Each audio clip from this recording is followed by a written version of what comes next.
नमस्कार, मी doctor Neha Mehar, headache migraine specialist. आज आपल्यासाठी घेऊन आलेला विषय म्हणजे हेडेक वर्सेस मायग्रेन। याच्यात काय फरक आहे हे आपल्याला जाणून घेणं खूप महत्त्वाचं आहे। हेडेक हा एक सिम्पटम आहे, हा एक फक्त जनरल त्रास आहे। जसं ताप येतो तसाच हेडेक हा एक सिम्पटम आहे। पण तो हेडेक कशामुळे होतो, का होतो किंवा एखाद्या आजारामुळे आपल्याला होतोय का हे जाणून घेणं खूप महत्त्वाचं आहे।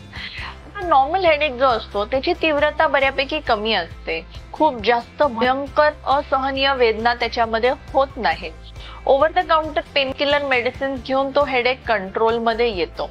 या हेडेकची कारण जनरली म्हणजे आपण चहा कॉफी प्यायच्या वेळी जर आपण ते पिणं टाळलं किंवा पिता नाही आलं काही कारणाने, कॅफीन विड्रॉवल आपण ज्याला म्हणतो, तो झाला की आपलं डोकं जड पडतं आणि हेडेक होतो। एखाद्या स्ट्रेस टेन्शन मुळे हेडेक होतो, डिहायड्रेशन मुळे सुद्धा बऱ्याचदा हेडेक होतो। स्लीप फॉलो नाही झाली एखाद दिवशी किंवा एखाद्या इमोशनल ट्रॉमा मधून जात असतो तरी आपल्याला तो हेडेक होऊ शकतो। आता याच्या ऑपोजिट टू दिस मेन आपल्याला दुसरा हेडेक जो आजारामुळे होतो आणि इट इज व्हेरी कॉमन, 60% लोकांमध्ये होतो, तो म्हणजे मायग्रेन। मायग्रेन मध्ये होणारी डोकेदुखी ही प्रचंड तीव्रतेची असते। 4 hours to 72 hours हा हेडेक आपल्याला कंटिन्यू राहतो। या हेडेक मध्ये आतमध्ये हातोडी मारल्यासारखं किंवा डोक्यावर जड दगड ठेवल्यासारखं वाटत असतं।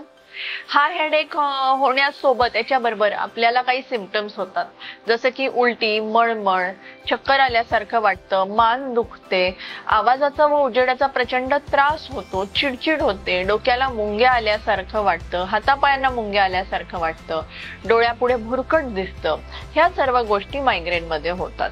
मायग्रेनचे ट्रिगर्स असतात, जसं की उन्हात गेल्याने, प्रवास केल्याने किंवा झोप ज्याची रेग्युलरली व्यवस्थित होत नसेल, ह्या लोकांना मायग्रेन होऊ शकतो।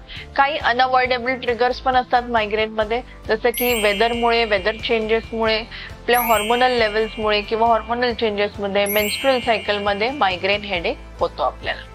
आता या दोन्ही पासून आपण हेल्प कशी घ्यावी किंवा कसा रिलीफ मिळवावा, तर normal headache generally regular painkiller घेऊन जातो आणि तो परत किंवा वारंवार होत नाही।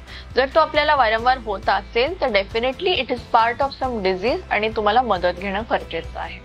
आणि मायग्रेन मध्ये you can not take over the counter medicine, कारण त्या मेडिसिन घेतल्याने काही काळानंतर त्यांचा इफेक्ट व्हायचा बंद होतो। In fact it causes medication overuse headache.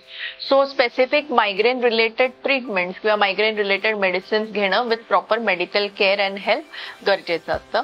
Otherwise दोन्ही हेडेक मध्ये you can try relaxing technique, yoga करणं, healthy lifestyle, sleep hygiene, food hygiene हे सर्व मेंटेन करणं इम्पॉर्टंट आहे।